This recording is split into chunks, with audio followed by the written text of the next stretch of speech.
நேதாஜி சுபாஷ் சந்திர போஸ்.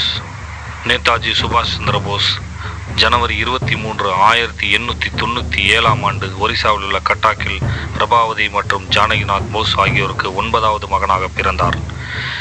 ஒரு பணக்கார பெங்காலி வழக்கறிஞரின் மகனாக பிறந்த அவர் கல்கத்தாவில் உள்ள பிரசிடென்சி கல்லூரியில் படித்தார்.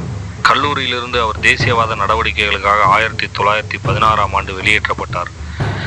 ஸ்காட்டிஷ் சர்ச் கல்லூரியில் மீண்டும் சேர்ந்து 1916 பட்டம் பெற்றார். பெரும்பாலான வழக்குகளில் சட்டமும் நீதிமன்றமும் ஆங்கிலேயர்களிடமிருந்தே இருந்தது. இத்தகைய தவறான நடத்தை மற்றும் அநீதிகள் இளம் சுபாஷை பெரிதும் கிளர்த்தெழ செய்தது. பின்னர் அவர் இந்திய சிவில் சர்வீஸுக்கு தயார் செய்வதற்காக இங்கிலாந்தில் உள்ள கேம்பிரிட்ஜ் பல்கலைக்கழகத்திற்கு அவரது பெற்றோரால் அனுப்பி வைக்கப்பட்டார். 1919 சுபாஷ் சந்திர போஸ் கேம்பிரிட்ஜுக்கு பயணம் செய்வதற்கு சில மாதங்களுக்கு முன்பு ஜாலியன் வாலாபாக் படுகொலை சம்பவம் நடைபெற்றது. அங்கு மைக்கேல் ஓ டயர் தலைமையிலான பிரிட்டிஷ் போலீஸ் நிராயுதபாணியான இந்தியர்கள், பெண்கள் மற்றும் குழந்தைகள் உட்பட ஒரு கூட்டத்தின் மீது துப்பாக்கிச் சூடு நடத்தியது மற்றும் ஆயிரக்கணக்கானோரை கொன்று குவித்தது.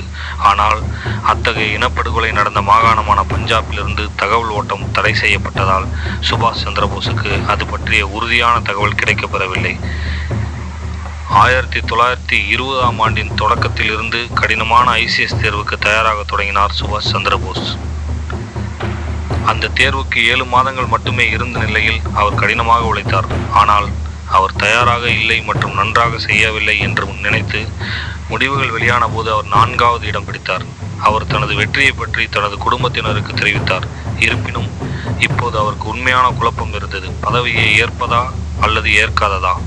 உயர் லட்சியங்களை கொண்டிருந்தாலும் ICS வேலைக்கு சேர்ந்த பிறகு அவர்களை பின்தொடர முடியாத பல்வேறு நபர்களை பற்றி அவருக்கு தெரியும். அவர் இறுதியாக மிசிசிக்குள் இருந்த தனது இலக்குகளாக வேலை செய்ய இயலாது என்று முடிவு செய்தார்.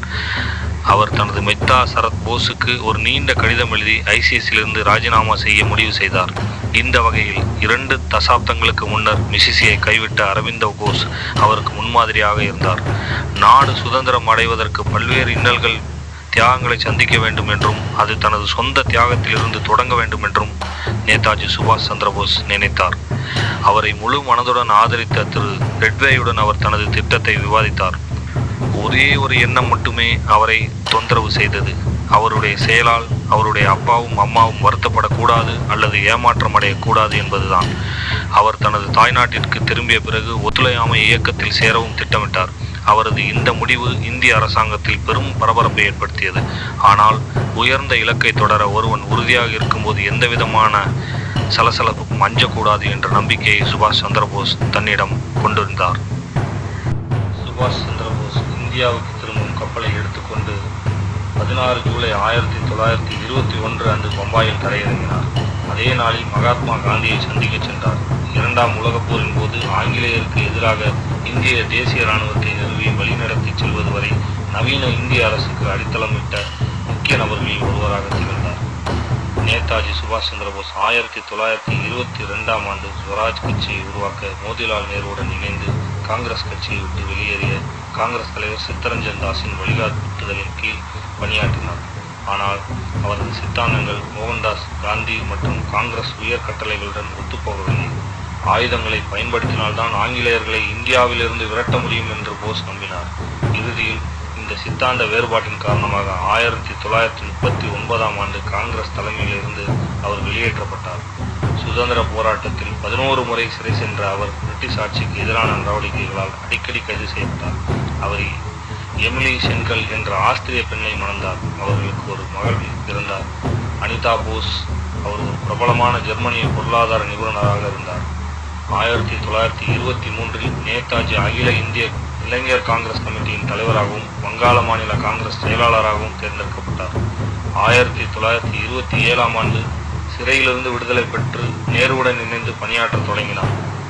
1930 கொல்கத்தா மேயராகவும் சிறிது காலம் பணியாற்றினார். ஃபார்வர்ட் பிளாக் உருவாக்கம். அகில இந்திய ஃபார்வர்ட் பிளாக் என்பது இந்தியாவில் ஒரு இடதுசாரி தேசியவாத அரசியல் கட்சியாகும். இது 1939 சுபாஷ் சந்திர போஸ் தலைமையில் இந்திய காங்கிரஸுக்குள் ஒரு பிரிவாக உருவானது. காங்கிரஸில் இடதுசாரி கருத்துக்களால் நன்கு அறியப்பட்டவர். ஃபார்வர்ட் பிளாக்கின் பிரதான நோக்கம் காங்கிரஸ் கட்சியின் அனைத்து தீவிர கூறுகளையும் கொண்டு வர வேண்டும் என்பதுதான். செப்டம்பர் 3, 1939 இரண்டாம் உலகப் போர் வெடித்தபோது லார்ட் லின்லித்கோ இந்தியாவின் பிரிட்டிஷ் வைஸ்ராய் இருந்தார். அதே நாளில் லின்லித்கோ பிரபு இந்தியாவை போர்க்குணம் மிக்கதாகவும் போரில் ஈடுபடுத்துவதாகவும் அறிவித்தார். காங்கிரசும் முஸ்லீம் லீக்கும் ஆங்கிலேயருக்கு ஆதரவளித்த இந்த முடிவால் லட்சக்கணக்கான இந்திய வீரர்கள் ஆங்கிலேயரின் கீழ் போரில் ஈடுபட வழிவகுத்தது. நேதாஜி சுபாஷ் சந்திரபோஸ் வைஸ்ராயின் முடிவுக்கு எதிர்ப்பு தெரிவிக்கும் வகையில் ஒரு வெகுஜன ஒத்துழையாமை பிரச்சாரத்தை ஆதரித்தார். அவரது வியூகத்தை மோகன்தாஸ் காந்தி மற்றும் காங்கிரஸ் மேலிடம் ஆதரிக்கவில்லை.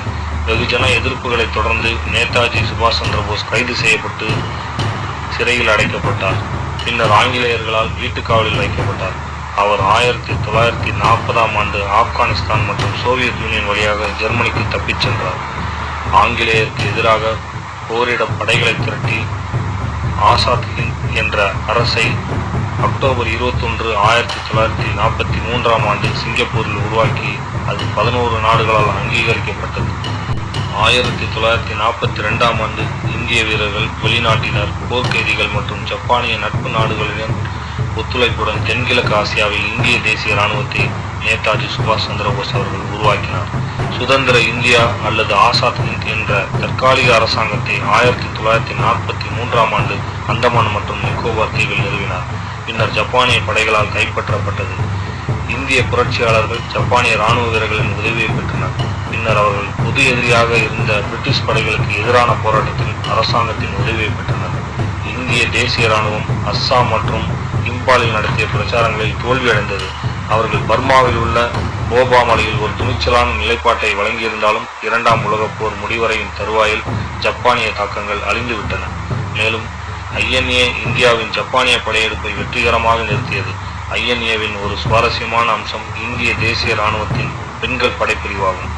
இந்த படைப்பிரிவுக்கு லக்ஷ்மி சாகல் தலைமை தாங்கினார்.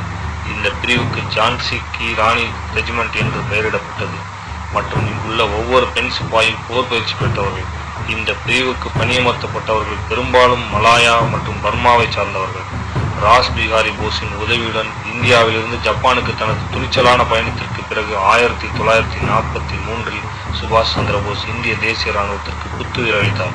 அவர் ஒரு மாகாண அரசாங்கத்தையும் நிறுவியிருந்தார் மற்றும் ஐஎன்ஏவின் தளபதியாகவும் இருந்தார்.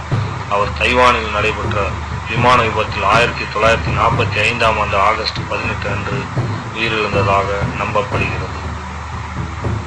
நேதாஜி சுபாஷ் சந்திரபோஸின் சில உத்வேகமான மேற்கோள்களான எனக்கு ரத்தம் கொடுங்கள், நான் உங்களுக்கு சுதந்திரம் தருகிறேன், தங்கள் தேசத்திற்கு எப்போதும் விசுவாசமாக இருங்கள் வீரர்களே, தங்கள் உயிரை தியாகம் செய்ய எப்போதும் தயாராக இருங்கள், வெல்ல முடியாதவர்கள் சுதந்திரம் கொடுக்கப்படவில்லை, அது எடுக்கப்பட்டது.